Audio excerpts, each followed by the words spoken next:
Now let us come to Karnataka. Karnataka is a state in southern India, and there was a fantastic engineer in Karnataka whose name is Sir M. Vishveshwaraya. Sir M. Vishveshwaraya was a chief engineer, and he was also the Diwan of Mysore state, which is today called as the Karnataka state. Right. So he always hoped that state would enter into the sphere of economic, social, and cultural life, and it would be more inclusive for all these people, for all these kind of aspects to be considered in the development of the state, right? And to he always hoped that we need to make Karnataka or the Mysore state a modern state, and he definitely made sure that it happened. Now today we can see Vishweshwaraya in government buildings with a vermilion on his photo.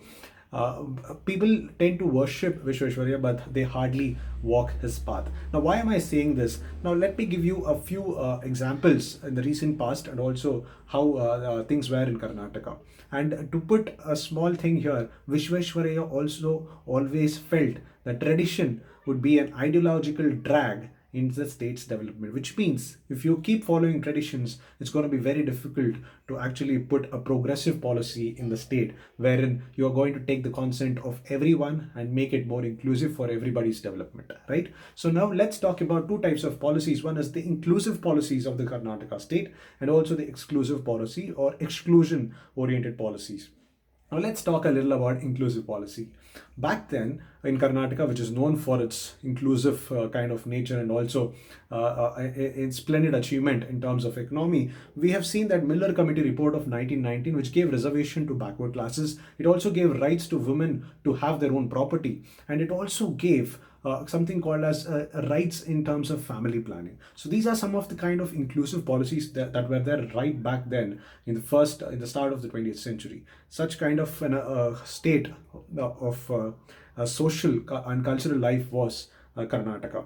And also during 1970s and 1980s, we had Devraj Aris who came up with a fantastic economic development in Karnataka. Right now, let's have a look at the exclusive policies. There are recent debates on anti-cow slaughter, which is basically a clue from the Indo-Gangetic region of India. And this has been taken and put on the Karnataka, and they've started making laws on it, anti-cow slaughter laws.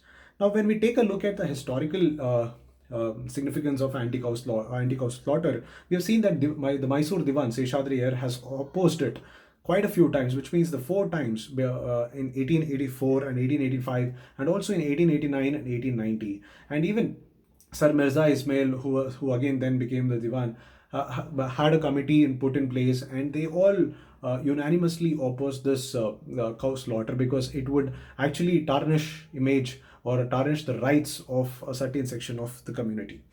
Right now, the Karnataka is actually forgetting the peninsular achievements such as how do we cope with the natural disasters and how do we cope with pandemic and also the educational reforms that is there in South India. We're forgetting all this and we're taking clues from the Indo-Gangetic region of anti-cow slaughter and putting it here in Karnataka. And we have started also following the UP model of Law Jihad, which is called as the administrative genius. Right, Law Jihad. I do. God knows how did they come up with this, but they're forgetting this the main aspect of development, which is the crumbling infrastructure. In terms of health, there are child deaths happening, and also there is increasing amount of violence in UP.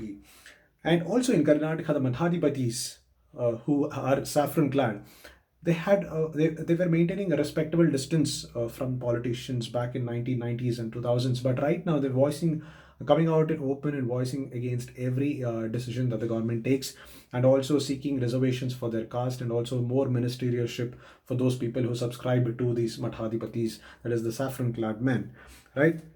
So, development is a word that actually sends shudders in the spine of the poor people because of the recent enactment of Land Reforms Act of 2020, wherein anybody can come here and purchase the farm land.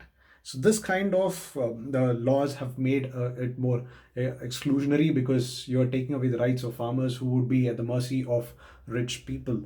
And almost 500 crore was given out to Anubhava Mantapa's renovation, which happens to be in Basava Kalyan region of Karnataka. And all this money could have probably used for feeding the poor, but it is being used to satisfy a certain set of community. The work of Vishweshwaraya and the legend of the administrators, the progressive administrators, stands tarnished today with the kind of policies and laws that are being made in Karnataka. Hopefully, the government takes visits back to the history of Karnataka and check how things were there back then and how it is today. Right. So at the same time, there should be some amount of control in administration, but it shouldn't be in an exclusion manner. Thank you so much.